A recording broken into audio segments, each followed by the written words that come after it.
Welcome back, people. It's Ethan here, property developer slash entrepreneur based in South London, and today we are at my 6th property. So we're going to go through it. It's the first time seeing it in a while. I just came back from holiday. I've had a long break, but I'll take you through on what's going on inside. Let's go.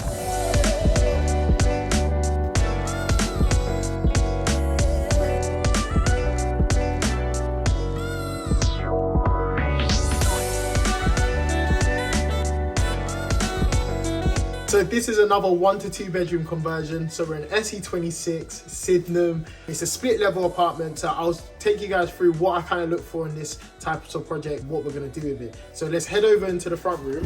Follow me into this room here. This is the first bedroom and this is the original bedroom. So what we're gonna do here is, luckily the walls aren't in too much bad condition. So it's going to be literally a skim over the ceilings, and you know, we like to do this hotel style where we have the bed in the middle and we have the sockets on each side for convenience. Then we're going to have a head height socket there as well. So this is a flip project, so we're always thinking about our end users and they can, you know, mount a TV up there if they wanted to.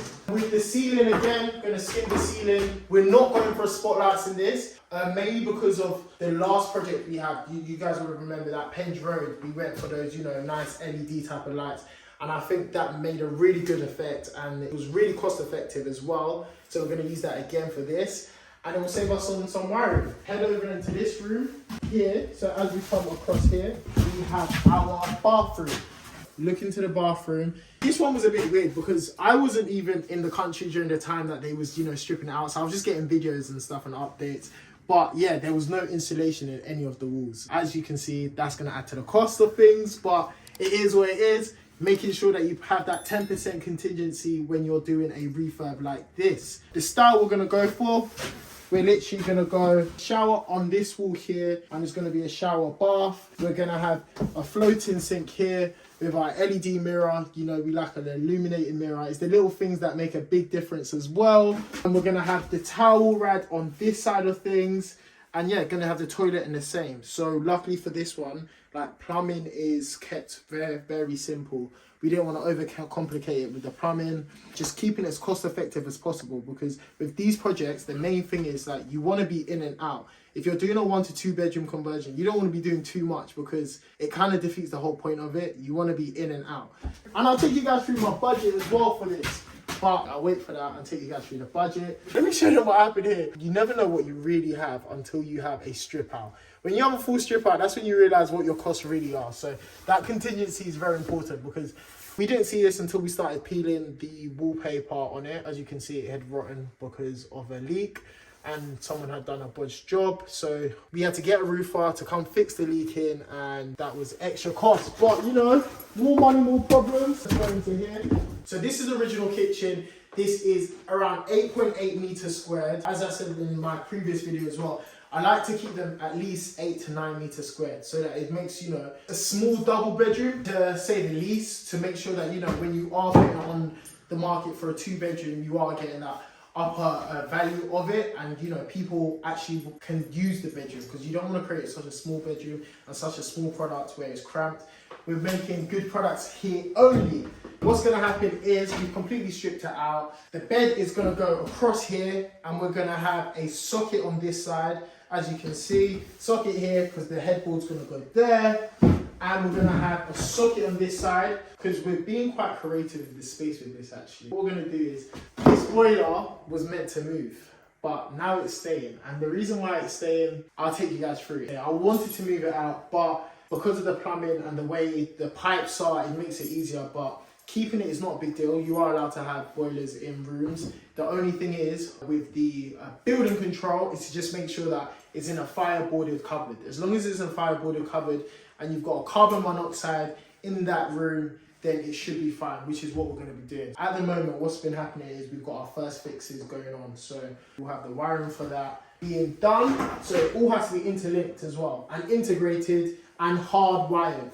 So you can't just get battery powered. It'd have to be hardwired and interlinked. What we're going to do, we're going to build a wardrobe around this, fireboarded, and then it's going to be quite cool. We're going to have a built-in cupboard that's going to come out up to here, and then coming from that, we're going to create like a desk coming out up to here as well. So this plug is, you know, positioned where it'll be directly underneath the desk. This one's really exciting. So we're being really creative with the space. Even though it's a really big space for a bedroom, but this type of shape it is, it's like kind of rectangular. So we're kind of limited and we don't have as much freedom as we'd like.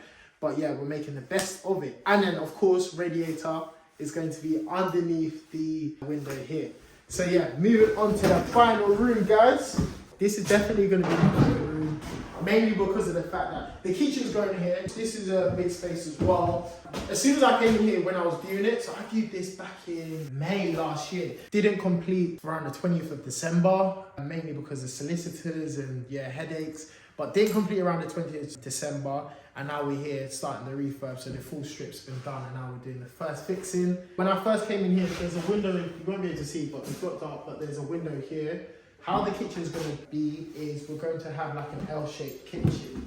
So we're going to have like from this wall here, coming all the way up to here, around here, and then we're going to have the breakfast bar coming out here. And then what we're going to be doing here is just going to be quite cool. We're going to have some hanging lights from the breakfast bar downwards. That's going to go directly onto the breakfast bar.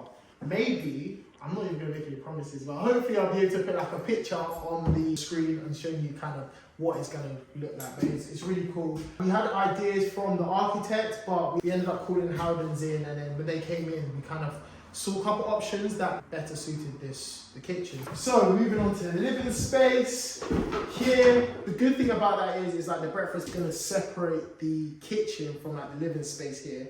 And I like the fact that we've got lots of natural lighting in here. So you've got this bay window here, which is lovely. Gonna keep the windows. As I said, this is gonna be very cost effective, and you're gonna see what I can do on a budget. So we're gonna keep this as cost effective as possible, so we're not changing the windows in this one. Needs a bit of repairing, but not too much. I remember when I came on it viewing, I always look for like the high ticket item that's going to cost me the most amount of money.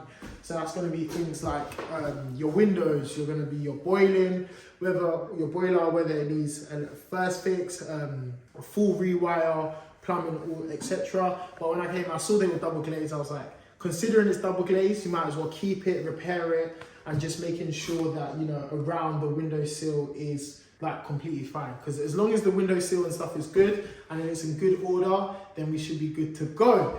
Ideally, I'd love to put radiators, like a nice caster, you know, like the old type of style, vintage caster rads underneath the windows. But yeah, we'll see how far my budget stretches. Onto the chimney breast. Chimney breast, what I like to do, which I did with Selhurst as well, I like to keep the chimney breast mainly because with these type of Victorian buildings, people look for characteristics as well. So it having the high ceilings, the chimney breast, we want to try to keep it to retain the characteristics so that when people do come, this is what they kind of look for. Especially this partition, it's kind of cool, isn't it? Don't you think? It's nice. I'm going to make it two-tone. I think what I want to do, yeah, I'm going to try and make it two-tone. So the colour might make it like lighter on the top, a bit darker on the bottom. The thing that we're having with this chimney breast is that normally I put the sockets at head height level to be able to mount the TV on it. But the problem that we're facing is that the chin is an open chimney, so meaning the bottom actually use their chimney. So I can't actually put sockets into it, so I'm gonna have to make it on surface level.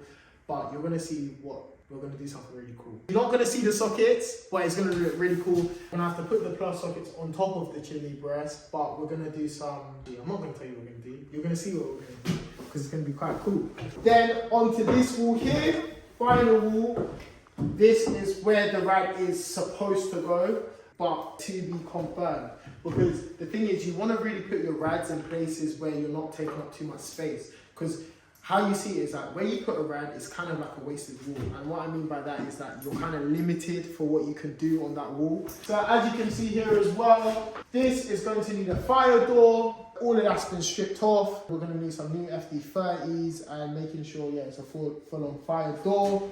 And lastly for this is our skirting boards. Ideally, I'd love to keep these skirting boards. And as you can see here, we started peeling off the paint on the skirting because skirting is more expensive than you think, especially when you want high skirting boards, and I love high skirting boards. I think high skirting boards are really nice, and I think keeping the skirting board is going to keep, you know, feature of the room. New skirting boards, as I said, it's going to be cost effective, and what we're going to be doing is, like, you know, when you start having multiple projects going on, it's like you want to be using as much resources from your last project onto here. So that's what we're trying to do. We're trying to save costs on material and just kind of just recycling our material from the last project. So guys, that was a quick video. I just wanted to be able to show you guys what we're doing here. 1 to 2 bedroom, Sydenham. I'm going to show you guys you lot need to see the road, because the road is actually beautiful. It's all tree lined as well. So it's really exciting. So this will take around 6 to 8 weeks, depending on, you know, how things go.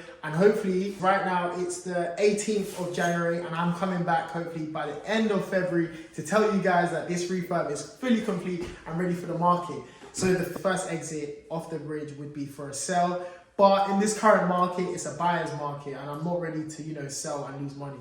So what I'm looking to do is potentially refinance, weather the storm, and maybe sell at a later date, look for a strategy in between, like shortlets or something. But yeah, we'll see how it goes. But SE26, that is the latest project at the moment. I'm still currently raising, so my pipeline is mad. As I just said, it's a buyer's market. Pipeline is mad, so if you want to collaborate, still looking for investors, so make sure, you know, to hit me up in my emails, to if you've got any spare cash lying about.